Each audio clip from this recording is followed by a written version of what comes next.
कभी कभी दुनिया में कुछ जगहें हमें इतनी अच्छी लगती है कि वहां से वापस आने की इच्छा ही नहीं होती। यहाँ आने से पहले मुझे इस जगह के बारे में तो मालूम था, लेकिन इस जगह में क्या क्या छुपा है ये नहीं मालूम था। और सच बताऊं तो यहाँ आकर ही मुझे पता चली इस जगह की असली वैल्यू। आज हम आए हैं उस धरती पर जहाँ एक आदमी की एक सोच ने पूरे देश को एक सूत्र में बांध लिया, और उस सोच की पहचान आज पूरे विश्व की सबसे बड़ी प्रतिमा बनकर खड़ी है, स्टैच्यू ऑफ यूनिटी।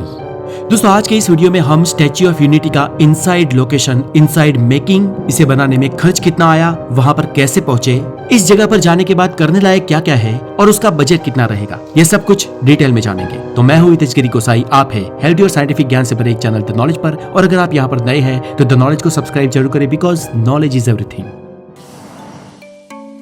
दोस्तों, आप यहाँ पर आने के बाद केवड़िया और उसके आसपास की भले ही किसी भी होटल में चाहे ठहरे हो, लेकिन यहाँ पर आने के बाद आपको इसके एंट्रेंस तक तो जाना ही पड़ेगा। हालांकि ये कोई छोटी सी जगह नहीं है जिसकी एक छोटी सी एंट्री हो। ये एक विशाल पूरा मानो हजारों एकड़ में या पूरे जंगल में फैला इलाका है, और इस इलाके का एक एंट्रेंस है, और इसी के एंट्रेंस में आपको एक बहुत ही बड़ा पार्किंग लॉट मिल जाता है। इस पार्किंग लॉट की टिकट है 50 रुपए, जहाँ पर आप पूरे दिन सुबह से शाम तक गाड़ी खड़ी कर सकते हो। बाद में यहाँ से बाहर जाकर आप उसी दिन में वापस आते हो तो आपको कोई और टिकट नहीं लेनी होती है। और गाड़ी को पार्क करने के बाद थोड़े ही कदम चलने पर यहाँ पर बहुत सारी बसेस मिल जाती है। ये सभी बसेस हर एक व्यक्ति के लिए फ्री है। जी हाँ, फ्री ऑफ कॉस्ट है। और सभी बसेस आधुनिक है, यूरोपियन स्टाइल है और फुल्ली एसी है। इसके अंदर बैठकर एसी इतना तेज था कि मुझे ठंड लगने लगी। इसलिए आप अगर गर्मी के भी मौसम में आते हो तो आपको चिंता करने की कोई जरूरत नहीं है। यहाँ पर ये बस आपको हर 5-5 मिनट में मिल जाती है। जी हाँ, और पूरे दिन ये चलती रहती है। यहाँ पर आप किसी भी बस में बैठ जाओ, आपको स्टैच्यू ऑफ यूनिटी की हर जगह पर ये बस घुमाकर वापस यहाँ पर ही ले आएगी। मैंने देखा कि यहाँ पर हर बस में ड्राइवर के साथ एक प्रतिचालक मौजूद था, जो अक्सर एक लड़की थी, जो हमें आगे आने वाली जगहों की इंफॉर्मेशन माइक में अनाउंस करके बताती थी। यहाँ पर बहुत सारी रिक्शाएं भी चलती है जो पेड है। अगर कोई व्यक्ति कोई अतिरिक्त जगह पर जाना चाहे तो इन इलेक्ट्रिक रिक्शाओं में जा सकता है, और लगभग इन सभी इलेक्ट्रिक रिक्शाओं में मैंने चालक के रूप में महिलाओं को ही देखा। गवर्नमेंट ने यहाँ के आसपास के गाँव की सभी आदिवासी महिलाओं और पुरुषों को इसी जगह पर पूर्ण रोजगार दिया है। इस खूबसूरत जगह पर हो सके उतना कम पॉल्यूशन हो, इसकी खास दरकार की गई है। जैसे जैसे आप इस स्टैच्यू के पास जाते हैं, पहले नर्मदा नदी की हवाएं आपका स्वागत करती है। और ये जगह फ्लैट बिल्कुल नहीं है, यहाँ पर बड़े बड़े पहाड़ मौजूद है, लेकिन इन पहाड़ों के जितनी ही ऊंची इस विशाल प्रतिमा को देखकर मन मंत्रमुग्ध हो जाता है। जैसे जैसे हम इस विशाल महान प्रतिमा के पास आते जाते हैं, हमारी नजर उस पे रुक जाती है और दिल में अजीब शांति उभर आती है। ये सिर्फ एक प्रतिमा नहीं है, ये विश्व का एक स्तंभ है। यह हमें फिर से याद दिलाती है कि भारत की असली ताकत उसकी एकता में ही बसती है। तो दोस्तों, अभी हम बस में स्टैच्यू ऑफ यूनिटी के कैंपस के अंदर आ गए हैं, और यहाँ पर कुछ चेकिंग बैकिंग होती है, और उसके बाद अंदर एक पूरा परिसर है। इस एंट्रेंस के अंदर आने के बाद भी स्टैच्यू ऑफ यूनिटी थोड़ी दूर है, हमें चलना पड़ेगा। लेकिन अगर आप बुजुर्ग हैं या उम्र दराज है या कोई भी क्षति है, तो यहाँ पर भी आपके लिए गवर्नमेंट ने फ्री सेवा उपस्थित करवाई है, जो है ये इतनी ब्यूटीफुल जगह है। और यहाँ पे मैं देखा कब से बहुत दूर से, ऑलमोस्ट 1.5 किलोमीटर दूर से हम आ रहे हैं। अलग अलग जगह पे एस्केलेटर है चढ़ने के लिए, और मतलब पूरी ऑटोमेटिक सिस्टम बिछाए हुए हैं हर जगह। लेकिन इतनी भव्य और इतनी अमेजिंग जगह मैंने आज तक दुनिया में नहीं देखी। ये स्टैच्यू ऑफ लिबर्टी से भी ऑलमोस्ट दोगुनी बड़ी मूर्ति है। और यहाँ पर आप ये फिट देख सकते हो, मुझसे भी बड़ा एक अंगूठा है, तो ये उनके पाँव है। और इस जगह पे मतलब हम पाँव तक पहुँचे, उसके बाद मूर्ति का मुंह भी आपको दिखाई नहीं देगा। इतनी टॉलेस्ट है, इतनी ऊपर है कि आपको मुंह भी दिखाई नहीं दिया। और कैमरे में पता नहीं मुझे आपको कैसा दिख रहा है, लेकिन रियल में यहाँ आने के बाद अमेजिंग, मतलब बहुत ही बड़ी है। ऑलमोस्ट एक बिल्डिंग नहीं कह सकते, एक पहाड़ जितनी बड़ी है ये प्रतिमा। अब दोस्तों, इस जगह की जंगल सफारी और इस स्टैच्यू ऑफ यूनिटी का रात का लेजर शो हम इस वीडियो के एंड में देखेंगे। लेकिन उससे पहले हम जान लेते हैं कि इस स्टैच्यू को कैसे बनाया गया, किन हालातों का सामना किया गया, ये किस मेटल से बनी है और इसका खर्च कितना हुआ। Inside making of statue of unity. तो दोस्तों, ये मूर्ति 182 मीटर ऊंची है। जी हाँ, यहाँ पर आप इस फोटो से इसके कंपेयर कर सकते हैं। ये exact size bye size comparison photo है, जहां पर स्टैच्यू ऑफ लिबर्टी से तो स्टैच्यू ऑफ यूनिटी ऑलमोस्ट दोगुने से भी ज्यादा बड़ी है। और ये जीसस क्राइस्ट का स्टैच्यू जो रियो दे जेनेरो ब्राजील के एक पहाड़ी पर बहुत ही विशाल दिखता है, उसके सामने भी स्टैच्यू ऑफ यूनिटी कितनी भव्य और कितनी बड़ी नजर आती है। ये दुनिया की सबसे ऊंची, सबसे विशाल प्रतिमा है जो किसी पहाड़ से कम नहीं है। और दोस्तों, इस भगीरथ कार्य का निर्माण भी बहुत समय तक और बहुत ही प्लानिंग के साथ किया गया था। इस कार्य की शुरुआत 31 अक्टूबर साल 2013 के दिन हुई थी और इसे बनाने में पहला साल तो सिर्फ इसकी डिजाइन में गया था, लेकिन इन टोटल करीब 42 महीने के बाद यानी कि 5 साल के बाद 31 अक्टूबर 2018 के दिन ये पूरी तरह बनकर तैयार हो गई और इसका उद्घाटन हुआ। इसकी डिजाइन महान मूर्तिकार राम वी सूत्र ने डिजाइन किया था और इसके अंदर करीब 170 टन कांस्य यानी कि ब्रॉन्ज है।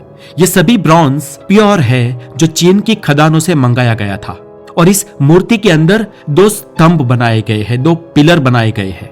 अंदर के पिलर जो है वो स्टील के हैं यानी कि आयरन के हैं। ये जब मूर्ति बन रही थी तो पूरे भारत के किसानों ने अपने जो खेती के हथियार है वो इस जगह को भेंट किए थे और उस आयरन से ही इसके 2 पिलर बने हैं। और इसके अंदर 1.8 लाख क्यूब मीटर कंक्रीट भी है जो इसके बेस को बनाता है। और बाहर से दिखने वाली ये पूरी मूर्ति कांस्य की बनी है जो गर्मियों में गर्म भी बहुत होती है। ये जो आप इसका कलर देख रहे हो वो प्योर ब्रॉन्ज का है, लेकिन धीरे धीरे ये मूर्ति सालों बाद केमिकल रिएक्शन के साथ नीले रंग की हो जाएगी, जैसे हर ब्रॉन्ज प्रतिमा होती है। स्टैच्यू ऑफ लिबर्टी भी पहले ऐसे ही कलर की थी, लेकिन इतने सालों बाद यानी कि करीब 200 सालों बाद आज वो नीले कलर की हो गई है। इस प्रतिमा को बनाने में करीब 3000 करोड़ रुपए खर्च हुए हैं, यानी कि करीब $430 मिलियन। और इसे बनकर तैयार होने के पहले ही साल में यहाँ पर करीब 27 लाख टूरिस्ट विजिट किए थे और साल 2019-20 में ही यहाँ का टिकट कलेक्शन 82 करोड़ रुपीस रहा है। और यहाँ के आसपास के सारे छोटे बड़े गांव वालों को यानी कि करीब 2000 से भी ज्यादा लोगों को डायरेक्ट रोजगार मिला है। और इस मूर्ति को बनाने का काम भारत की L&T कंपनी ने किया था। सरदार पटेल की मूर्ति की व्यूइंग गैलरी यानी कि सरदार पटेल की स्टैच्यू के छाती तक मतलब कि 153 मीटर ऊपर ये एलिवेटर करीब 35 सेकंड में पहुंचा देती है। अब दोस्तों, स्टैच्यू ऑफ यूनिटी का कोना कोना देखने के बाद हम बस में बैठ के आगे के पड़ाव में यानी कि जंगल सफारी में आए हैं। ये देखो, ये शेर की प्रतिमा और इसके अंदर हम जंगल सफारी में जाएंगे। चले देखते हैं अंदर जाके क्या क्या है। तो दोस्तों, अंदर जाते ही हमें सबसे पहले एक लेपर्ड दिखा, एक खतरनाक चीता दिखा और एक ब्लैक जैगुआर भी। सच में बहुत ही अमेजिंग है। उसके बाद दोस्तों आगे बढ़ने पर हमें दिखा एक बब्बर शेर। ये व्हाइट शेर है और विश्वास करें दोस्तों, गिर के जंगलों में भी मैंने ऐसा शेर नहीं देखा था।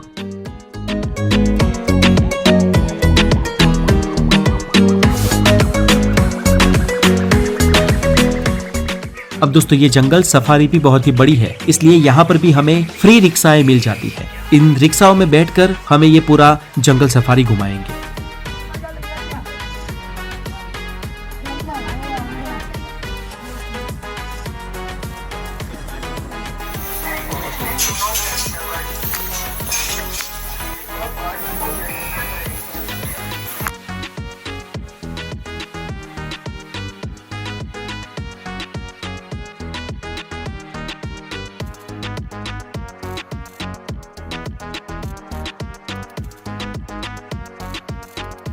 यहाँ पर बहुत ही सारे जानवर हैं और अगर आपको बर्ड्स में और जानवरों में रुचि है तो यहाँ पर आकर आप जंगल सफारी बिल्कुल भी मिस मत करना।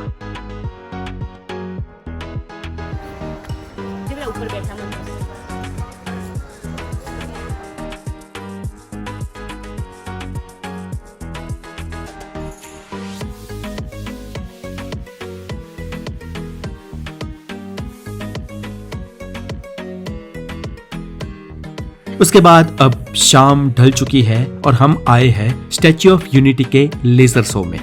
यहाँ पर रात को लेजर शो होता है और स्टैच्यू ऑफ यूनिटी की पूरी गाथा सुनाई जाती है।